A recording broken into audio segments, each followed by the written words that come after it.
legal use of hands, and proper training.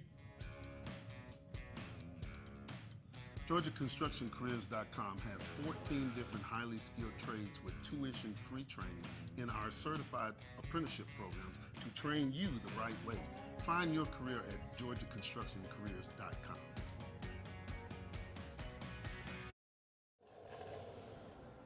What you doing?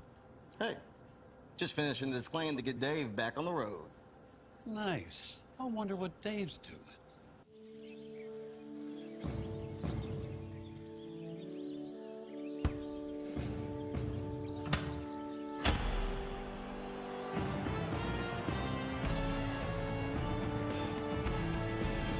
You do your thing. We've got you covered. Good afternoon and happy Friday Eve. Appreciate you guys tuning in today to another episode of Keeping It Real with Najeh Wilkins. Today we're going to be talking about, the biggest news, obviously McDonald's All-American, breaking down that roster. Tyler Jones, the new head coach of Cambridge as well. And also Mount Vernon is just announced a new head coach, Terrence Edwards. So can't wait to get into that, talk a little bit about that.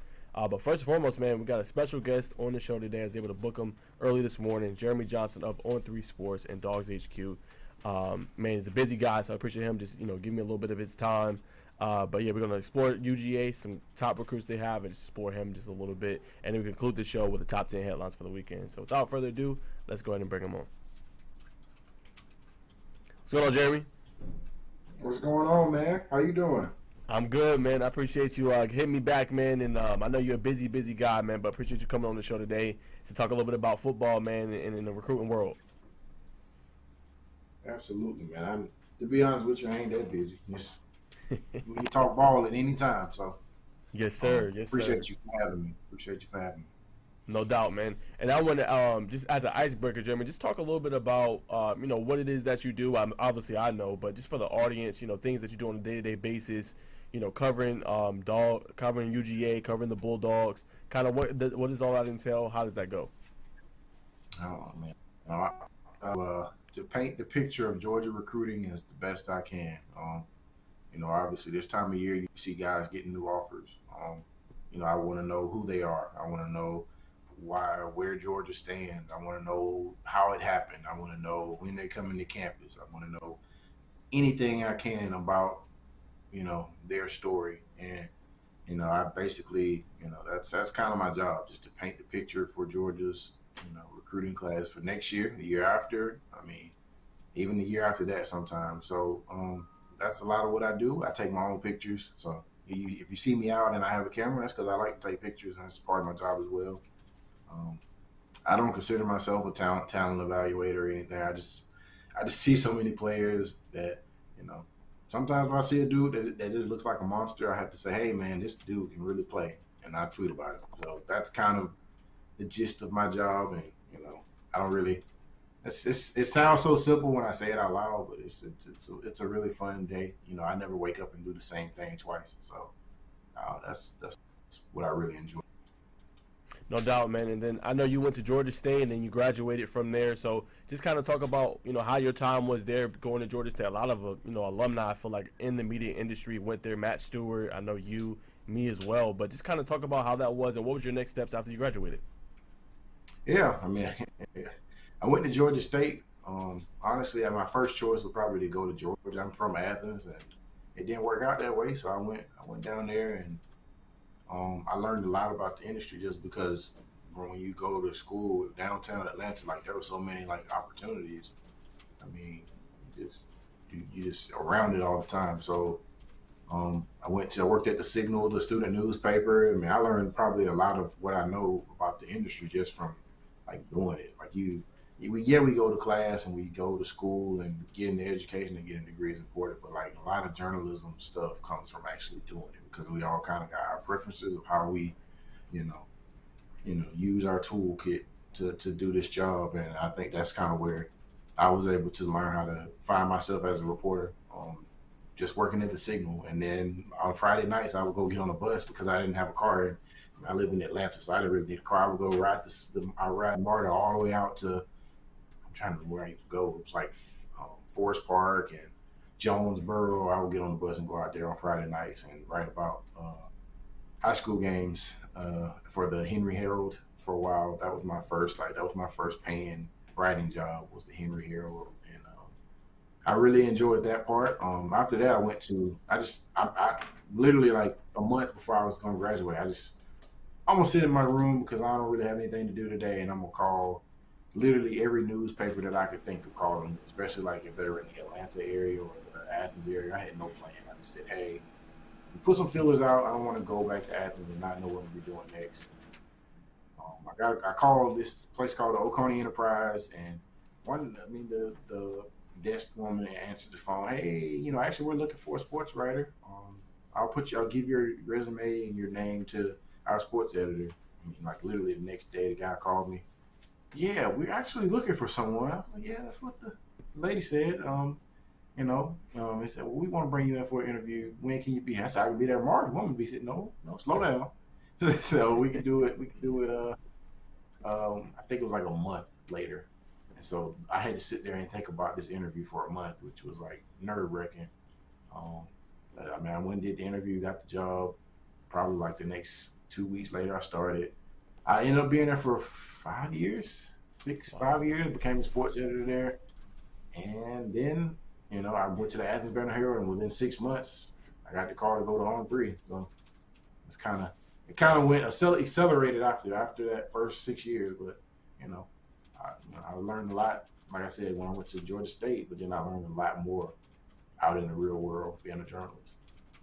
No doubt, and you definitely have a great story, and appreciate you definitely sharing that and kind of your journey. And then now that you were On3 and you have a big personal brand, you're pretty much synonymous with a lot in recruiting world. I see a lot of kids on Twitter, they tag you into their posts and things like that. But just kind of talk about, for back to the journalist perspective, what do you need to do in your opinion to kind of build that personal brand and continue to kind of grow? I know you said by doing it, but what are some other ways you think to kind of grow as a person in the industry as well? Well, somebody told me a long time ago, be everywhere you can be. Do everything you can, meet as many people as you can, and not just because you want to do it just to build a connection to help yourself later. Just naturally and genuinely build connections with people just because that's the right thing to do. Like, that's what this field is. It's connections, and it's telling people stories, and genuinely caring about these people. So I think that's probably the best way I can describe it, is just to build relationships and go as many places as you can. Definitely have to build, manage your time. So nothing in this industry is too small for your attention when it comes to being a reporter. Cause you just never know what you learn based off something that recruit that nobody's talking to or interviewing after a camp. That guy could end up being a 5-star one day. There's been camps I've been at where the one kid, no one guy that everybody wanted to talk to the next time we were at a camp, go up and say, hey man, my name's whatever. I work for blank or whoever, and just strike up a genuine conversation. That's kind of how you build a brand. Those people remember that. No doubt. And then in your eyes, just kind of without revealing too much, what's the process like? You kind of talked about kind of giving the fans a little bit about Georgia, when writing for Dawgs HQ and things like that, giving them the intel. So let's just say, for example, I seen a player, Jamari Bryce of Cartersville, right? He had got an offer from Georgia. Several players in Georgia have offers from Georgia. So how does that kind of go, and how do you build that relationship with them to be able to kind of, write on them? What's kind of that process like once you see them, okay, this kid got an offer, even if they're out of state, like Ohio or Tennessee, and they get a Georgia offer? What is that process like for you trying to talk to them? Hopefully, this is where all those, hey, talk to the kid nobody's talking to, because, you use Jamari as an example. Well, I got in the car and drove 2.5 hours to go see Jamari one time. Obviously, he had a teammate that was committed to Georgia, but I had heard of him as well. So I went, hey, did a little interview about him. He picked up some offers. So it was easy for me to go and say, hey, Jamari, you want to talk about this new offer? So quickly, I was able to get a story out just because I had already known him. I talked to him. He knows my face. He tagged me in his offer. So it's the same. And then also being on the road, that's really a big part of my job. I feel like when I don't, I kind of worry about I need to get out there, but that's part of it. Like just being able to go and put your face in front of these players sometimes, and letting them see who you are as a person, and getting to know them, you know, just on more than just, hey, you're the guy that has a bunch of offers now. So. No doubt. And then I want to ask you too, I know it varies by position. I know quarterback wise, offensive line wise, defensive back, Georgia looks for different things. But in your opinion, if you had to just kind of sum up and kind of put in a general kind of thing around what Georgia looks for when they're trying to, you know, recruit a player or get a player to come to their program, what kind of stands out in your eyes when you see that process? Oh man, usually they get the biggest, fastest, strongest guy that I've ever seen. Usually it's like, I was telling somebody the other day, I'm like, man, it's not hard to figure out who it is Georgia wants out of the crop. Like, you can just watch a camp full of elite players and be like, okay, well, that dude right there is big and fast and strong, and his skill set is an anomaly. That's the best way I can describe what Georgia looks for. I mean, if you're talking offensive line, they want 6'5", 6'4", 330 pounds, 320 pounds. Like, they want them as big as they can go. I mean, they don't like them extremely heavy, but you know, they get these long, athletic guys that carry all this heavy weight because they know as they get into college, they're gonna trim them down. If you're talking edge, you know, they're like guys with length. Like they want 6'2" and 6'5", maybe 6'6", guys with 20 pounds. Like there are check marks that you must hit on each position. You know, in the secondary, 4.4 or faster.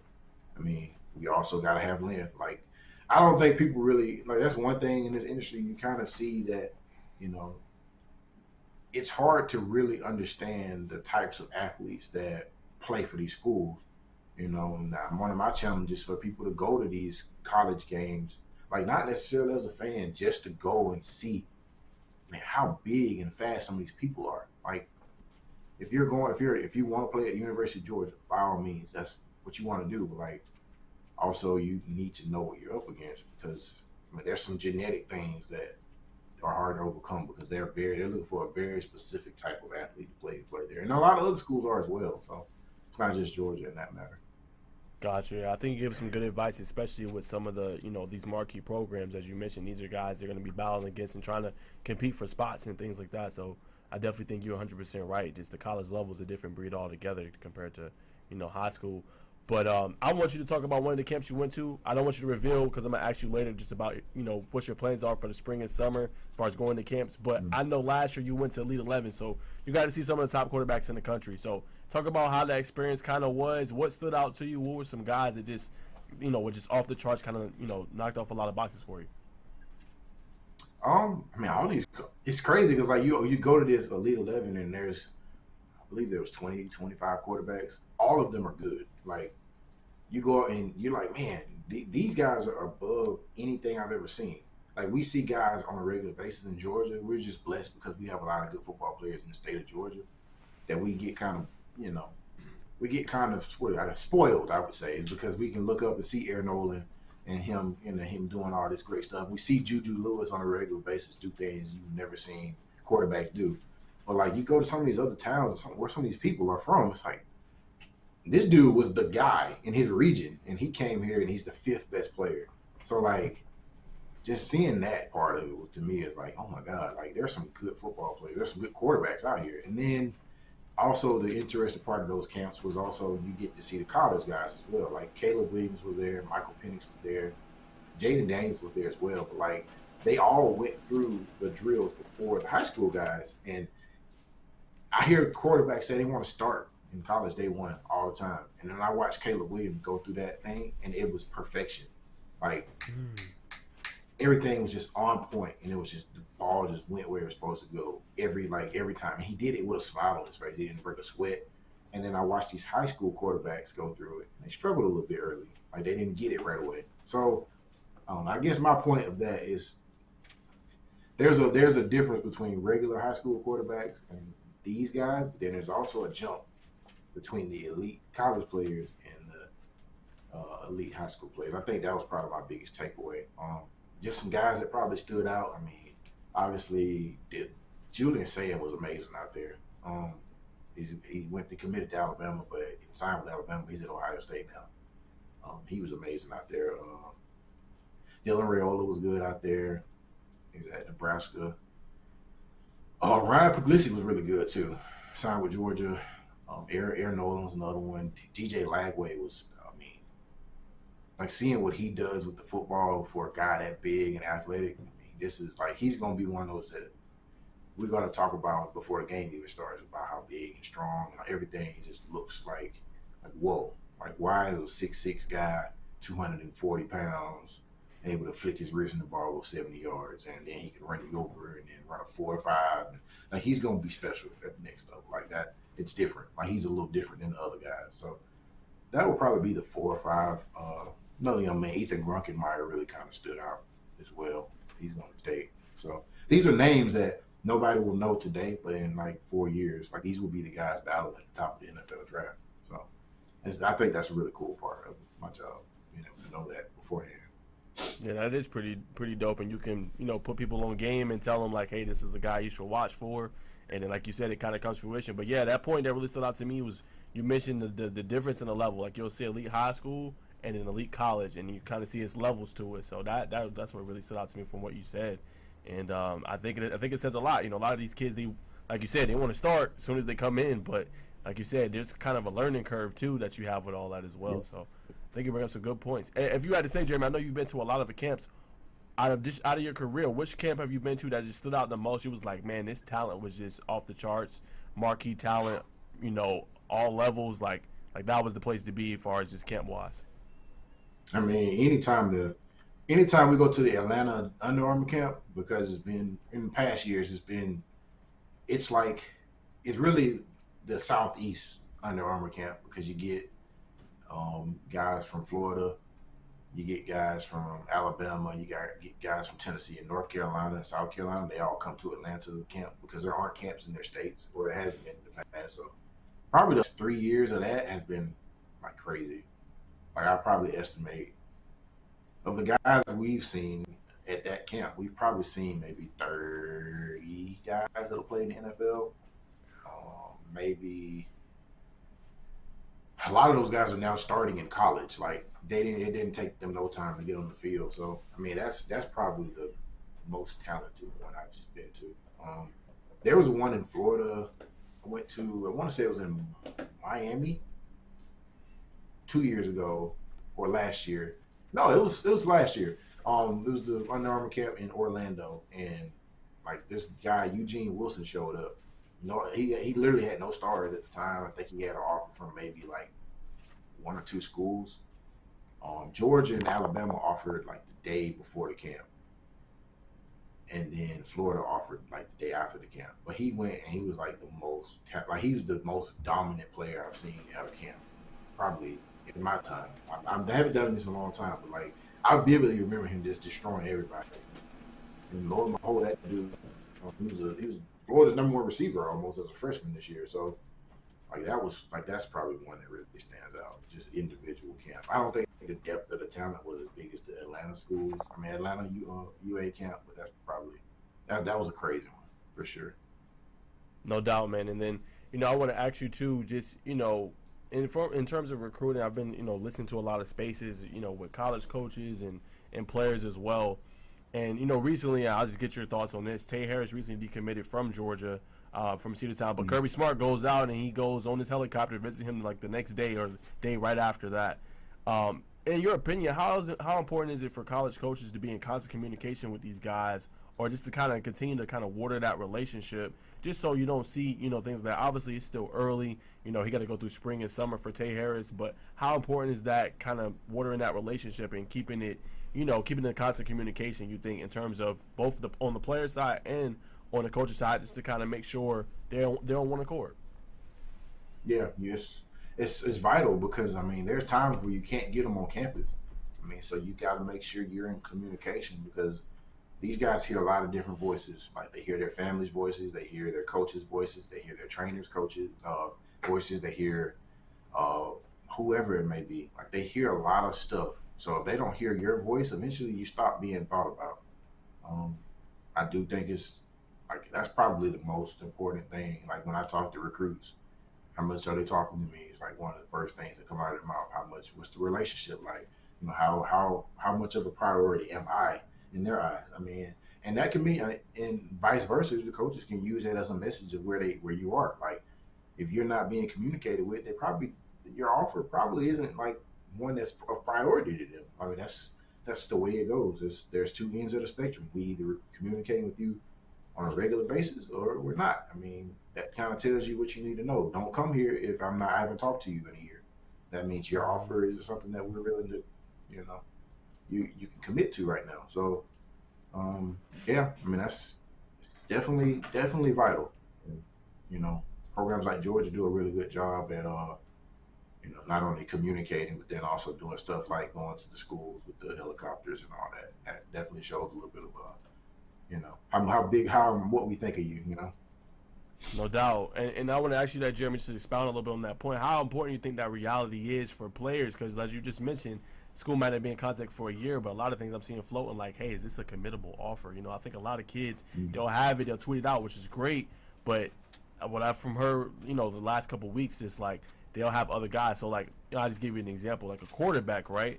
For example, they might have 10 guys they offer, but they got 3-4 priority guys. So, in terms of just recruiting on the player side, how important is that? Just being able to kind of know, like, hey, making sure like this is, if I'm ready to commit, I want to go, and make sure I can, one, and then two, making sure that everything is just lined up for me, so that I'm not going to a place where I'm gonna be at the bottom and have to work all the way up. Yeah, I think the communication process tells you all you need to know about that, because it will be clear if you really listen and really hear what's being told to you. I mean, I don't know that I've never been in these rooms. I've never heard these conversations. But just based off the tea leaves that I've been able to gather, I mean, usually you kind of know where you stand based off how much you're being communicated with. But sometimes we try to communicate, hey, where you stand, and they say something else that kind of tells you to. Sometimes some of these programs are just real with you. Hey, we prefer you hold off. And that's just that, so there's not really a lot, you can do about it. It's kind of, you definitely want to be somewhere where you want it. I mean, and my thing with a lot of this is like, you don't want to go to a place where, like you were saying, you don't want to necessarily be all the way at the bottom. I mean, it's different for positions too. Like if you're a quarterback, it's not like the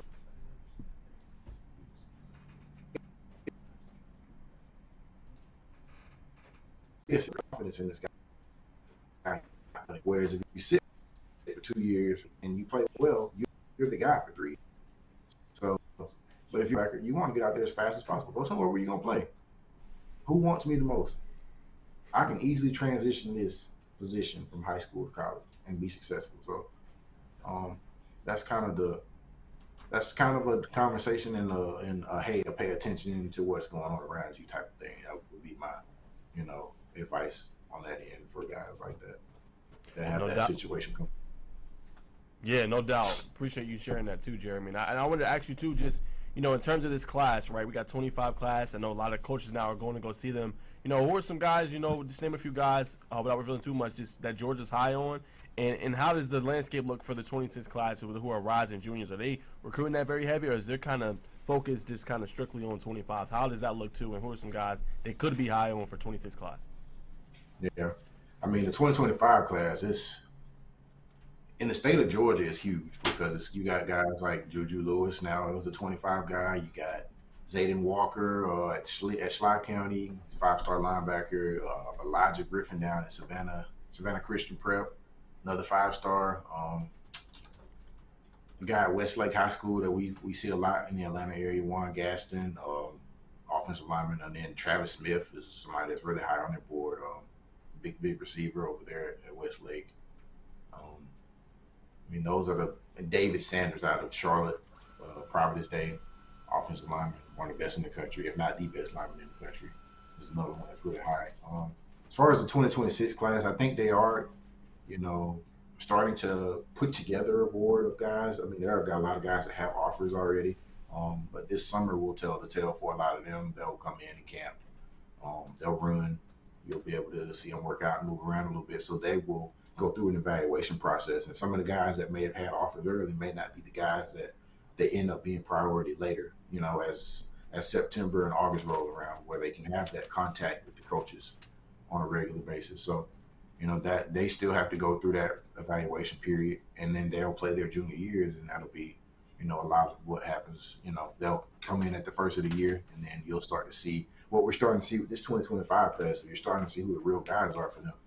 Tavian Wallace is another young player that has really kind of emerged for Georgia. I mean, this time last year, I don't think a lot of us had heard of him. He was a good player last year too, but he had a great junior year. So, he's now one of these guys that we're going to cover really heavily because there's a lot of interest in him because he's developed as a player. So we'll see that with the 2026 class. I know a guy like Zealous Hicks has been good since the moment he stepped into high school. He's out at Carrollton now. So Jared Curtis, quarterback up in Nashville, is somebody that to watch with Georgia. He's been on campus multiple times. So there's names. I'm sure they will change. They changed. I mean, like this time last year, I wasn't talking about Nasir Johnson going to play at Georgia, the guy down at Dublin. He ended up in their class. So you just never know. It's just a matter of who plays well in the summer and who plays well during their junior years.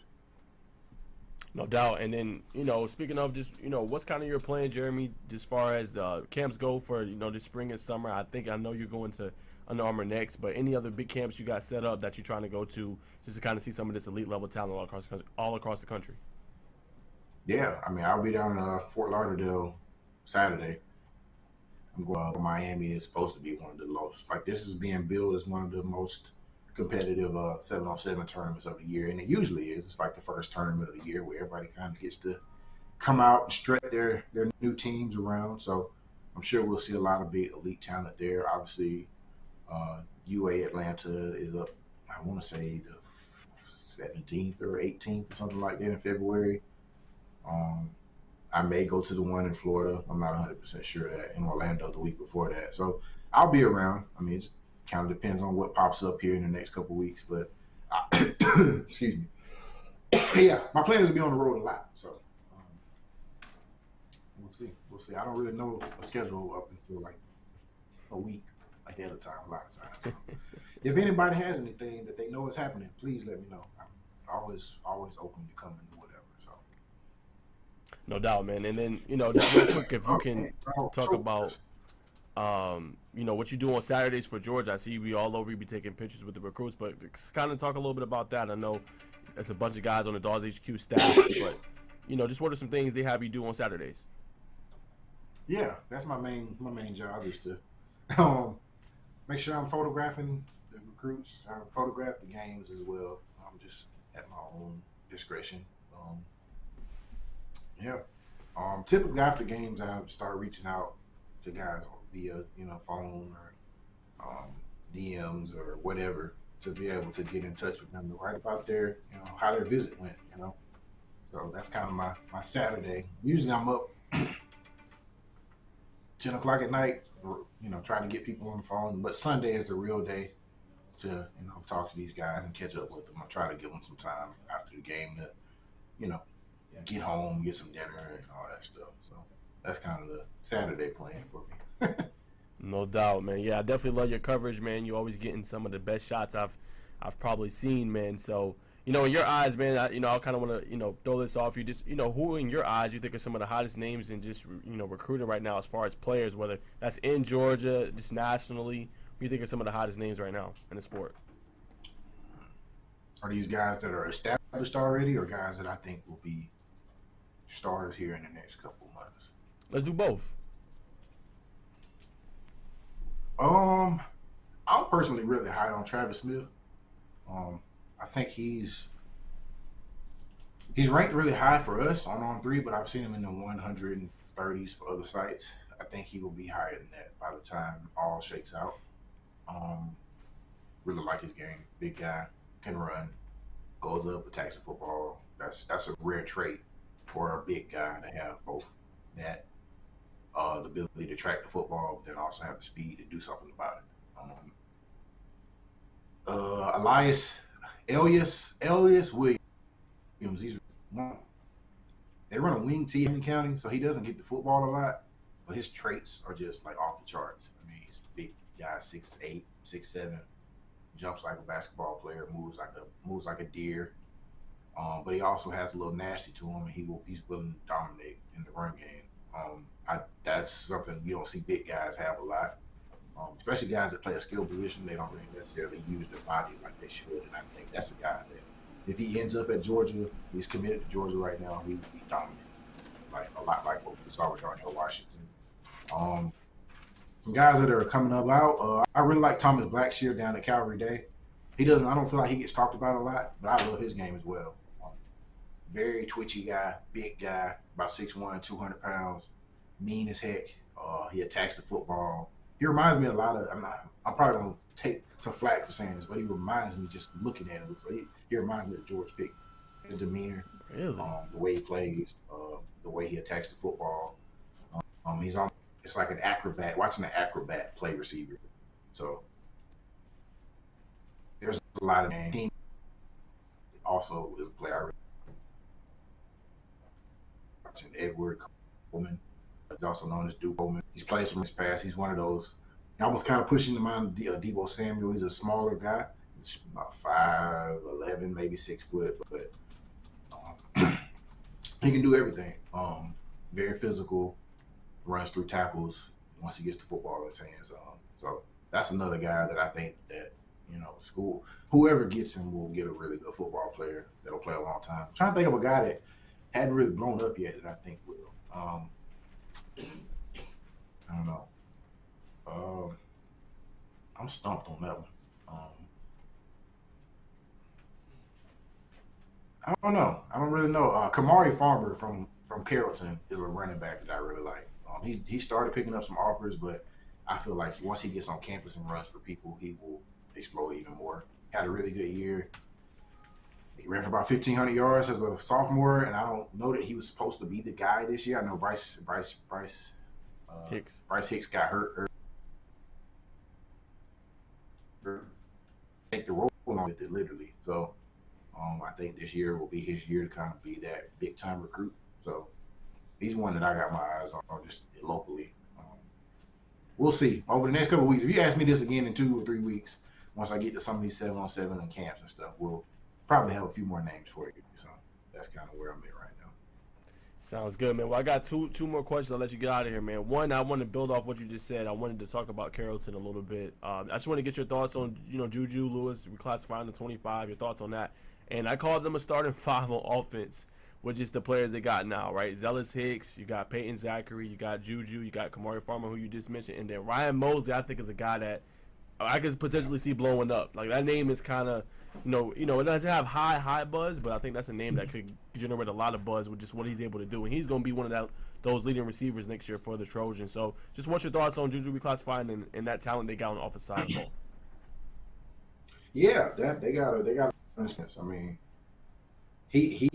Juju makes things go over there. He will be fully in control. It'll be year 3 as a starter. But I feel like their expectation is to win a state championship. That's kind of their expectation. I mean, I think it was that this year. So, that bunch will be exciting to watch. They're going to put up points. But, honestly, you could throw, I don't know. That group is going to be hard to stop. I mean, I'm going to say that much. And I do agree with you on Ryan Mosley. I've liked his game for a while. He, obviously they had other weapons over the last couple of years, and he's been learning. He's one that, he'll be in the spotlight now. It's kind of his. Those other guys are going to be there, and they're in the group, but they don't understand the offense the way he will. This will be his 3rd year playing in that system, so I'm looking for him to have a breakout year. Me too. Juju reclassified to 2025. I think if any guy can do it, and out of that 26 class or any guy we've seen recently, is definitely him because he's so far advanced for what what he would have been a junior this year. I mean, he's played close to 30 high school football games at 7A. I mean, he's already nearly a junior as far as coming out of this season. So, going until he plays this year, say they go to the state championship, you're talking about a dude that's played 40 high school games. I mean, that's a senior year worth of football that you've played already. So I don't think he'll have an issue translating to the next level just because of that. playing 7A football. He's played high-level 7-on-7 football for a long time. He's had so much. Like, the dude's schedule is packed as far as his training. So, I mean, if anybody can do it, it's him. I mean, there are mixed reviews as far as like guys that have gone on to the next level and been successful. Obviously, a guy like Quinn Ewers is the first guy I think of. I mean, and it's worked out for him. But I mean, everybody tries to knock it, but I think you have to also take into account. I don't know that there's been a guy that's had as much high school work that this guy has had. So, I mean, it's going to work out for him. He's obviously committed to USC right now. So, yeah, I think it's definitely gonna have high expectations over there in Carrollton this year. No doubt. I definitely think so, man. And last question, this is a two-sided question. I know you know that the Corky Kell schedule got dropped yesterday. What game are you most looking forward to see? I feel like the lineup is impeccable this year. It's a lot of great matchups in my opinion. But what matchup are you looking forward to? And then part two, man, what is it like working for On3 Sports? I mean, just a brand that's growing rapidly. You got the On3 NIL. You got On3 Recruits, On3 Sports. I mean, you guys are just, changing the game with what you're doing. Just what's it like working for a company that's as innovative as that? Yeah. The first part of that question, I mean, the Houston County and oh man, I am now blanking on who Houston County plays. Alpharetta. Craig said that too. Alpharetta. Yep. Yeah, that's gonna be a fun game because I mean they got a quarterback at Alpharetta that can play. DJ Bordeaux. I'm sorry if I'm saying your last name wrong, DJ. But I really like his game. Obviously, Ethan Barbour is there, tight end with Georgia. They got other weapons too, so that'll be a fun game. Houston County got Antoine Hill, in my opinion, one of the best quarterbacks in the country. So, that offense is spectacular to watch. And that last game, Douglas County versus Douglas County plays Cedar Grove. Cedar Grove, man, I don't know why I'm blanking on those, but yeah, those will be two great matchups. I'm looking forward to both of those. So that's gonna be fun to watch. Anytime Prince Avenue plays, I mean they're exciting. So they play on that. I want to say the Thursday, so that'll be a fun game. They have a young quarterback that has a chance to be really good. So we'll see.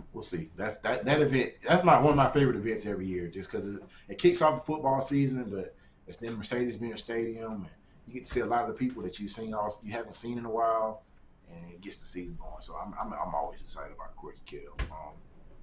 Working for On3, I mean, man, it's been a blast because like you said, they're doing a lot of things that I don't think this industry's seen before. Working for a guy like Shannon Terry, I mean, he demands the best out of everyone who works for him. I mean, it brings the best out of you. It's been a great experience, man. I've learned a lot. It's like you playing on this team that's full of greats. Obviously, I get to work with Rusty Manziel and Chad Simmons. Like that's just I can just pick up my phone and call those guys and learn more about this industry than I have in any point of my college schooling or any up to this point. Obviously him, Tim, Rusty, Chad, Tim Watts. I mean, this is a group of people that have done a lot of great things in this industry that are definitely easy to pull from and easy guys to get along with. So it's been a blast, man. I'm really enjoying it. No doubt, man. Well, I want to say thank you so much for coming on the show, man. And before I let you get out of here, just want to say thank you too, man. You've I don't think you know this, but you've had a big impact on my career as well. Just whenever I can able to talk to you, I feel like I'm always learning something from you. You always give me some good advice and just how to continue to progress and grow. So I did want to bring you on and say thank you for that. And I definitely think young journalists out there that are watching today, Jeremy, Luke, Duke the Scoop, these are great guys to just talk to and kind of be able to get little spills from, tea leaves from, and be able to learn from. So thank you so much, man. Hope to talk to you soon, man, and appreciate you coming on the show. Absolutely, man. I appreciate you, and I'm always excited to watch what you're doing, man. You're doing a great job, and I really appreciate you, even reaching out to me, man. I enjoy watching everything you do. You got a very bright future at doing this. So. Yes, sir, man. Appreciate you, Jeremy. So you guys go to Dawgs HQ, man. Get all the content, man. He's always posting something, so go check him out, man. One of the best ones in the game right now. Thanks again, Jeremy. Thank you, man. You have a good one. Yes, sir. All right, guys, so that was Jeremy Johnson. Again, go to Dawgs HQ to go check him out. Some insights, one of the best sites in there. You got Jake Rowe as well. Rusty Manziel, who we work with. Unsafe work conditions. In the construction trades unions, safety is our highest priority, and we train you to recognize and speak out on unsafe working conditions so that everyone arrives and goes home safely. Learn about careers in construction at georgiaconstructioncareers.com. All right, welcome back. So we're going to talk about the tell of the tape today with Tayshawn Norris. You know, this is one of my favorite parts of the show. Always love getting a guy on here just to kind of talk to him a little bit and, you know, kind of, you know, do his tape and kind of, you know, give a little bit of exposure. Also going to be talking about the McDonald's All-American roster as well. And which team I think is going to come out on top. A lot of elite players all over the country, so we'll be talking about that as well. But without further ado, let's roll the tape. He is from Washington County, Tayshawn Norris. I think he's one of the guys underrated, plays for Class C Division II, but is very, very talented. So I'm going to try to bring up the tape and just analyze it. No problem. Yeah, so Craig is pulling that up. But, yeah, man, I think a few things that stand out, just his ability to come downhill.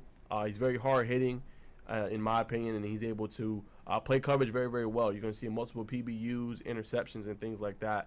So I think that's what kind of, you know, differentiates him a little bit, makes him definitely, you know, stand out and be able to play at a high level. Thank you, Craig. All right, so right here, you start seeing him playing coverage really well, coming down, making a nice play right there, being able to read the quarterback's eyes, make a play on the ball. This one is probably my favorite one. We instant replay it after this, but look at him come downhill with a big vicious hit right there. Here's the instant replay, as you can see right here in a slow-mo. So he's going to give it to the running back, and as you can see here, it's a wide open lane. So you can pause real quick, Craig. If he doesn't make the tackle, he could potentially score right here. He's really the last man in defense. It's going to be a good block right here from the receiver at the wide spot right there. But look at him come downhill. And what I like about this play, good form tackling, excellent form tackling, being able to wrap him up. You know, a lot of guys make the big hit but don't wrap up. Here you're going to see him wrap up. Excellent form tackle right here. So, boom, there it is right there. Comes downhill. Makes sure he wraps up the legs. Puts him to the ground. Great job right here. Same thing here. Going to be a reverse play. Look at him come downhill right here. Boom. Big time hit right there. Not allow any yardage on that play. Here, just love how he plays the football. Goes up and goes to get it. I mean, that's an excellent play right there. Here again, an open field by himself on the island. Good job coming down. Same thing right here. Big hit right there as you see. Now here, you're going to see me slow it down here. The hustle plays. So, on this play, same thing. Last line of defense, but look at him kind of go where he is in the middle of the field. Chase down this running back. He's really the last defender there. If he doesn't come and chase him down, that's going to be a touchdown score. So here it is. Slow-mo right here. Last line of defense. Look at him come. Boom. Good form tackling. Go at the legs. Not just for the big hit, but a good wrap-up tackle right there. And here you see right here from the safety spot. Coming downhill. Big-time hit right there. Same thing here. And right here, this is my favorite. It's a good PBU. Reading the QB's eyes. And be able to make a play on the ball. Right here, same thing. Great form tackling. Big hit right there. Getting the rusher on the ground. And it's going to be two plays here. Boom, here he comes right here. Big time hit. Nearly takes his helmet off. I mean, incredible play right there. And the same thing. They try to run the same motion. Doesn't matter. He reads it. Good wrap-up tackle right there. And the same thing in the open field. Big time hit. So it wasn't that long. I know he recently created a new Twitter account. At Tayshawn Norris 5, I believe. So he did have a full huddle tape, but he just created a new account. So it's only about a minute of highlights. But that was just a quick, just kind of analysis on it. When he gets a longer tape and puts it on huddle, I'll definitely revisit it. This spring and summer to kind of give. But I just love the way he hits, comes downhill hard. He shows that he can do a little bit of everything at the safety spot. Good hitter, good in coverage. And reads the field really, really well. So I think next year will be a big year for him. He's 26 class. He's a sophomore. He'll be a rising junior next year. So I think his tape is very, very impressive. I think he'll do a lot of things well. So that's my thoughts. Go check him out, man. Very impressive tape. But now we're going to talk about the McDonald's All-American roster. We have it pulled up. I'm going to let Craig, take his time and, obviously pull it up as well. But it was two sides. You got an East and you got a West roster. So you look on the East. You got Jalil Bethea, you have John Bowl, you have Jalil Evans, you have Boogie Flynn, Ian Jackson, Liam McNeely, Tahad Pettiford, Drake Powell, Jaden Quitnance, Derek Queen, and then Bryce Tucker. So the ones that are uncommitted on this list is going to be Bryson Tucker and also Derek Queen. some of the guys, I mean, on the East roster, I mean, absolutely loaded with blue blood talent. Isaiah Evans, I've got to see him at North Mecklenburg. I mean, just going back to when I seen him against Caleb Wilson, I mean, you can really tell. A lot of guys you see, they'll kind of shy away from all-star, big-time matchups. He doesn't, right? He's just a different breed. You don't see him every day. Some people, he might rub the wrong way, but you could tell that he takes it very serious and that, you know, he loves what he does. He's a 5-star going to Duke. He's going to be along with his teammate Cooper Flagg. I think them two next year will be interesting to see what role they carve out for Duke, but I think Duke, as they do year in, year out, always gets the top-end talent. And I think you're going to see that yet again with those two. So those two are going to be very exciting to see. Another player I've got to see is John Bull of Overtime Elite. He's committed to Ole Miss. I mean, he's very, very impressive. He moves very well, very fluid, good at catching lobs, good at defending at a high level, great rebounder. So he's going to be also fun to watch in this game. And another name, Ian Jackson, I think is another big name as well. Can do a lot of things well, good at scoring the basketball, can defend at a high level. Him as well. He's going to be going to North Carolina. Boogie Flynn, Kentucky, and you got Jaden Quitness, Kentucky as well. Two really great players. They're going to be a lot of fun to watch. So I just wanted to break down some of the players on the national level. All of these guys can play and play at a high level. So that is the East roster. We're going to look at the West roster. Now, the East is very, very good, but I do think the West is going to pull out this game and win. And the reason I think that is because you got Ace Bailey. And I think what's so cool about this, he's going to get the chance to prove that he's the #1 player in the country in this game, I believe.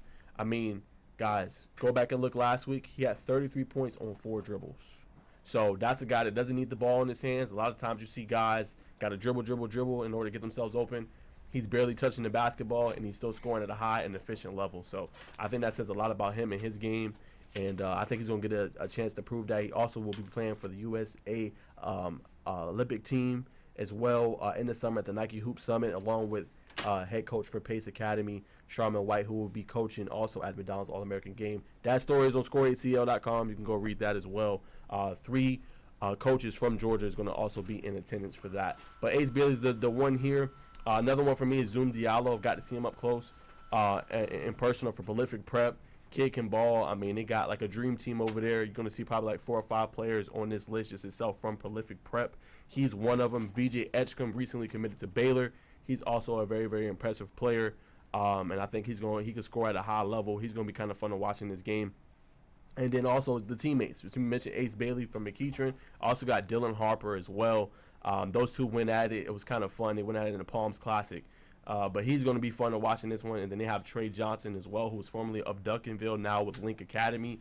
He can ball. He's going to Texas. So those are going to be some fun players to watch. And another underrated player plays for RWE, Carter Knox, here in Georgia, Overtime Elite. I mean, the kid can just ball. He's the leading scorer. Dropped 32 points in his last game. So he can do a little bit of everything well. And the two names, formerly of Augusta, formerly of Grovetown, Darion Reed, who's going to Alabama. He used to be here in Georgia. He was the leader last season for Grovetown in points and rebounds. He's going to be in the game. So that's just awesome to see. I know he's no longer with Grovetown. He's with Prolific Prep, but he's still from here. So I thought that was cool too. And Aiden Sherrill as well, another player that can ball and play at a high level. So that's my thoughts on the roster. I definitely think that the West is going to come out on top. Not saying that the East doesn't have talent. They definitely do. But I think the West is absolutely loaded. Having the Rutgers future teammates, Dylan Harper, Ace Bailey playing together, and then Zoom Diallo, VJ Etchcomb is going to be a lot of fun to watch as well. And then Trey Johnson and Carter Knox, and then Darion Reed and Aiden Sherrill. So it's going to be a fun game. Congrats to all the players that got invited. That is my official thoughts on it, but I'm going with the West.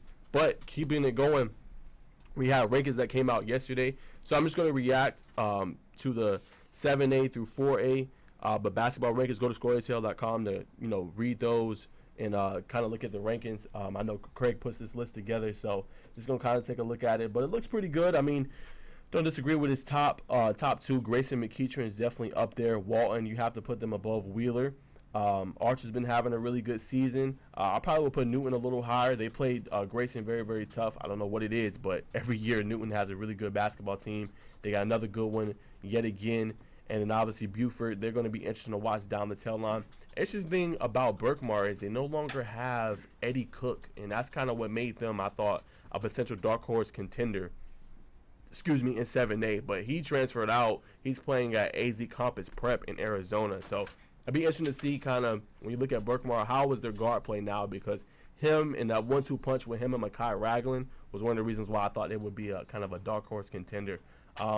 Despite everything, I gotta throw Norcross in that conversation too. I know Peachtree Ridge, Decula are ahead of them, but I think Norcross, with what they have and the Hall of Fame coaches they have in Coach Mack, with Jerron Salisbury, Casey Williams, and Toby Ojokwu, they're going to be interesting to watch. I know they're very young, but I think they're going to get some good talent. And I agree with you, Craig. They're underrated, but Decula has a really good just overall roster. So I'm glad to kind of see them on this list. They're one of my also like kind of dark horse teams. I think can make some noise and potentially upset some folks as well in 7A. So that's my thoughts on it. I think it is a really good list, though. Craig definitely did a good job with it. 6A, Alexander 1, Shiloh 2, St. Pius 3, Riverwood 4, Hughes 5, Jonesboro 6, Woodward Academy 7, Lee County 8, Pope 9, and Glenn Academy. 100% agree. I think the top team in 6A is Alexander. I think Shiloh has a good chance. Cameron Steffen, Julian Cole, Tyler Jordan, they're going to be a problem. They have not played Alexander this year, but if those two play in the state championship, I think that's going to be a game you got to get your popcorn ready for. Both teams are really, really good, and I think they're going to be interested to see who comes out on top. Riverwood is kind of a dark horse I have as well. Karis Bilal, J.R. Leonard, got a really good team. They're going to be interesting to watch as well. Hughes is kind of the same thing, a dark horse team. They did lose to Alexander, unfortunately, but we're missing some of their players. But Brendan Schaefer is a player to watch on that roster as well. He's really, really good, and they have a really good big man as well. So pretty good list here. Lee County was a team that made it to the state championship last year, so you cannot sleep on them with their experience. But it's going to be interesting to see, who comes out on top in that one. But I think Shiloh definitely has a good chance to challenge Alexander this year. 5A, Carroll, Tucker, Maynard Jackson, Dutchtown, Chapel Hill, Tri-Cities, Winterboro, Cambridge, Greater Atlanta Christian, Warner Robins. I have been seeing Greater Atlanta Christian making some noise out in 5A. They have been playing really, really well, especially after last year having a down year. They've picked it up, one of the top teams in that 5A classification. But I think Tucker, Kale, and Maynard Jackson will be a good top three. Kale just looks like they, hitting on all cylinders, man. C.J. Brown has stepped up big, with just that jump from junior year to senior year. I think he's been very, very impressive. I definitely think they're going to be a fun team. And then Tucker got some guys that are underrated, but they play very well as a team. So I think they're interesting as well. And then 4A, the last one I look at today, got McDonough, Pace Academy, North Oconee, Holly Innocence, Baldwin, New Hampstead, Seconder, Madison County, Central Carroll, and then Cherokee Bluff. So 4A, it's kind of interesting. Same region, 2 years in a row, they're at the top. Pace and obviously McDonough. McDonough was able to beat them last week. They got a big-time matchup with Pace this Saturday at home at 7 p.m. So that'll be kind of interesting to see how that kind of shapes up the rankings. But they did beat them on the road. And McDonough is a team you probably didn't expect to be all the way at the top. They lost so much of their senior talent from last year, but they've picked up where they left off. Keenan Gray has stepped up big. He was a part of that senior-led team last year as a junior. But he's their leading scorer, and Nigel Thomas he's taken forward. Seen him drop a double-double the other night, 29 points, 10 boards. So they're going to be interesting to see. And Pace Academy, their guard play, next level. Eric Chatfield, who we're seeing starting to get some buzz in recruiting, and obviously UCF commit KJ.